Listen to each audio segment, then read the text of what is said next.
Un théâtre destiné à l'édification des hommes, le théâtre indien.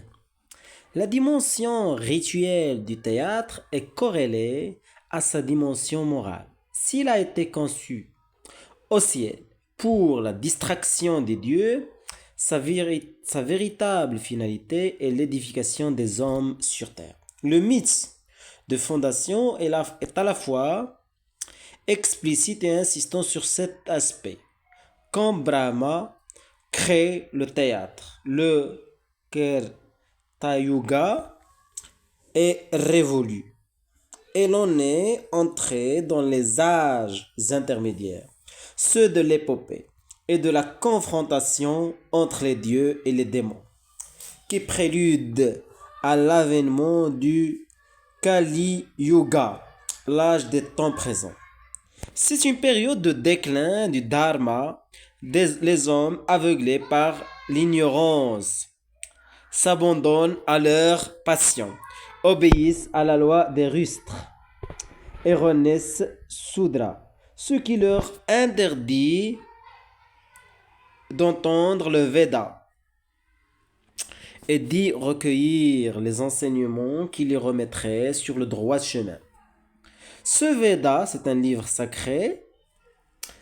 Ce Veda, dont l'accès leur est, ou plutôt leur est désormais interdit, il faut donc le remplacer par un cinquième Veda qui soit à leur portée. Telle est la raison d'être du spectacle théâtral, qui comporte un enseignement accessible que,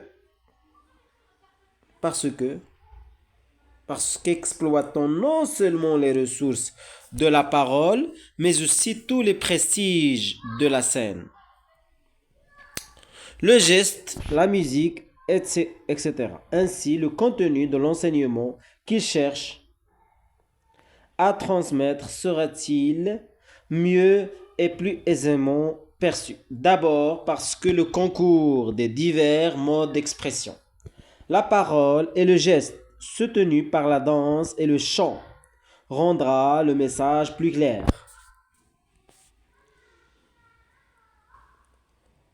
On a dit rendra le message plus clair. Ensuite, parce que cette transmission se fera sous une forme moins austère, associée au plaisir esthétique. Abhinavagupta, glosant la strophe 11, précise avoir signifié plaisant, à entendre signifier procurant un enseignement.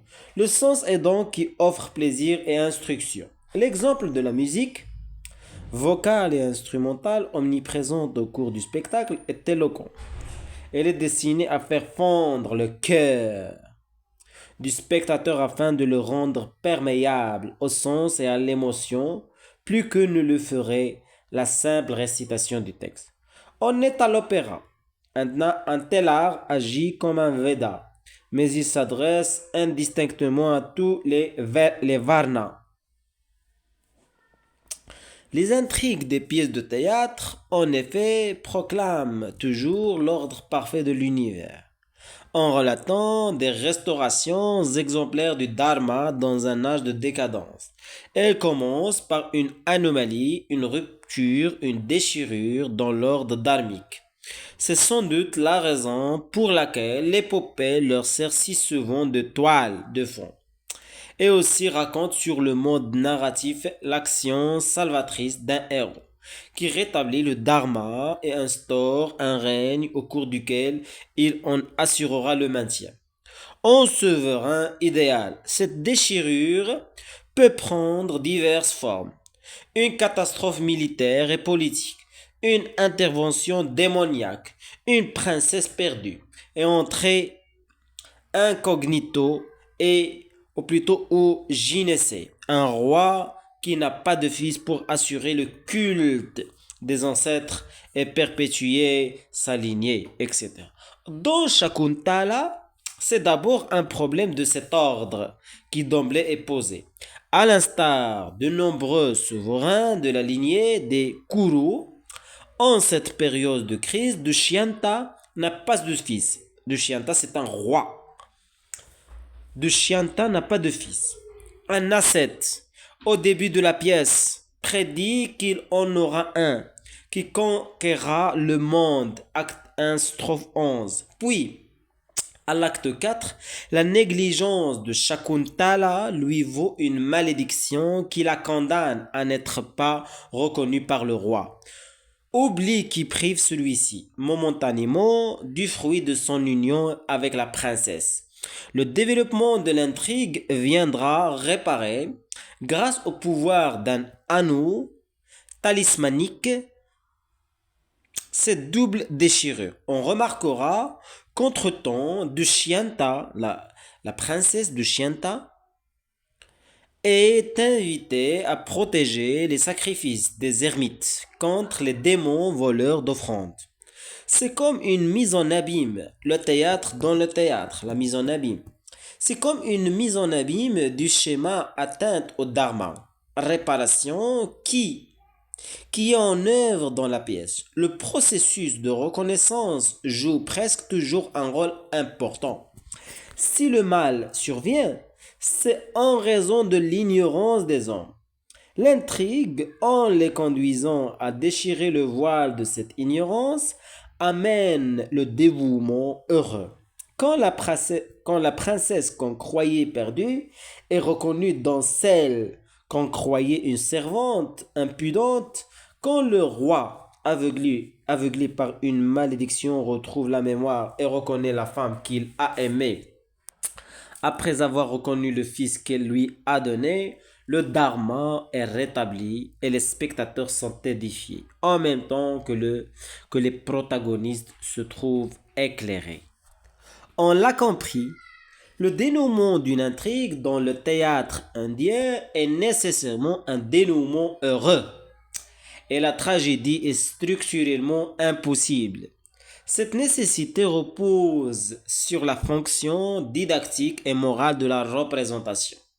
L'édification des hommes ne se fait pas par la terreur et la pitié, et la catharsis n'est pas celle qui conduit au rejet des passions devant le spectacle pitoyable et repoussant du malheur qu'elle engendre. Elle consiste plutôt dans l'élargissement heureux de la conscience, non que les intrigues ne comportent pas d'épisodes douloureux, dominés par la souffrance morale qui sert de fondement à la saveur esthétique. Le rasa du pathétique. C'est même une nécessité. Le héros traverse des moments de profond désespoir avant d'atteindre le dénouement heureux de la pièce. Si l'intrigue, comme c'est généralement le cas, c'est une intrigue amoureuse, le pathétique surgit dans le cadre obligé de l'amour, dans la séparation. Un des deux fondements de l'amour, mais il ne fait que préluder aux retrouvailles de l'amour dans la jouissance partagée, qui clôt la pièce. Ainsi, dans Shakuntala, voit-on à l'acte 4, à l'acte 5, pardon, ou plutôt l'acte 6, le roi de Shianta se désespère d'avoir conduit la princesse, après que la vue de l'anneau lui a rendu la mémoire, au point d'interdire qu'on célèbre la fête du printemps et de sombrer dans la folie en contemplant le portrait de sa bien-aimée.